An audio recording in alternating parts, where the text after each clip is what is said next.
स्थिर विद्युत क्षेत्र रेखा। स्थिर विद्युत क्षेत्र रेखा का मतलब ही हो गया क्या, वैद्युत बल रेखा, ठीक ना। वैद्युत बल रेखा, स्थिर वैद्युत बल रेखा कहें या स्थिर वैद्युत क्षेत्र रेखा कहें, बात बरोबर है।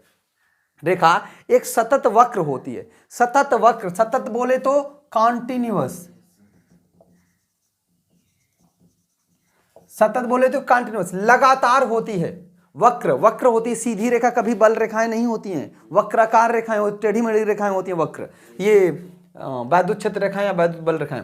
यानी कह रहा कि अर्थात कोई क्षेत्र रेखा एकाएक नहीं टूट सकती।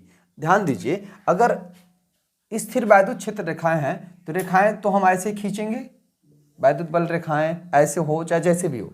तो बताइए अगर मैं इसको तोड़ दूंगा, वैद्युत बल रेखाएं क्या बताती हैं, वैद्युत बल रेखाओं के किसी भी बिंदु पर खींची गई स्पर्श रेखाएं क्या बताती हैं, वैद्युत क्षेत्र की दिशा बताती हैं। तो भाई यहाँ पे खींचेंगे स्पर्श रेखा तो यहाँ की दिशा बताएगी जहाँ पे, लेकिन यहाँ पे हम तोड़ देंगे तो यहाँ पे कोई वैद्युत क्षेत्र का बिंदु ही नहीं रहेगा।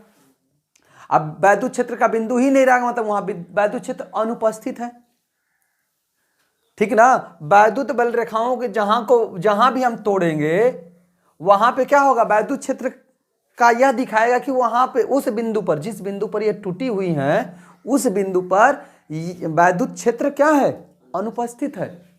ऐसा कैसे हो सकता है, वैद्युत क्षेत्र अगर अनुपस्थित होगा तो पूरा अनुपस्थित होगा, नहीं तो होगा तो पूरा ही होगा। तो पूरा होगा तो टूटेगा नहीं, कंटिन्यूअस लगातार रहेगा, और नहीं होगा तो एकदम से नहीं होगा। बात समझ में आ रही है। तो इसका कारण क्या लिख लेंगे, वैद्युत क्षेत्र रेखाओं, वैद्युत क्षेत्र रेखाओं के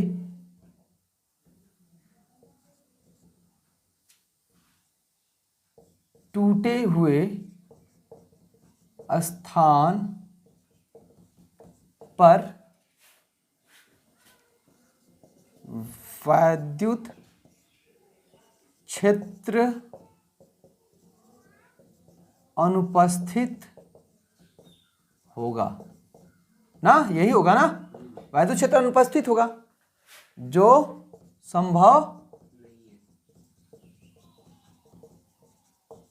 भाई बताओ लगातार इतना दूर तक वैद्युत क्षेत्र है और मैं कहूं कि भैया यहां पे तोड़ दो, बीच में लाइन को तोड़ दो, तो बीच में कैसे अनुपस्थित हो सकता है और फिर उधर आ जाएगा वैद्युत क्षेत्र, ये संभव नहीं है।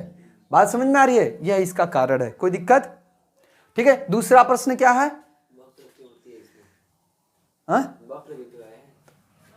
अरे वक्र होती है, ये वक्र होती है, सतत वक्र, कंटिन्यूअस होती है, मतलब लगातार होती है, ये कह रहा है। क्यों लगातार होती है, ठीक है, क्योंकि उसको वैद्युत क्षेत्र पूरा कंप्लीट होता है, एक साथ होता है, ठीक है, कोई दिक्कत।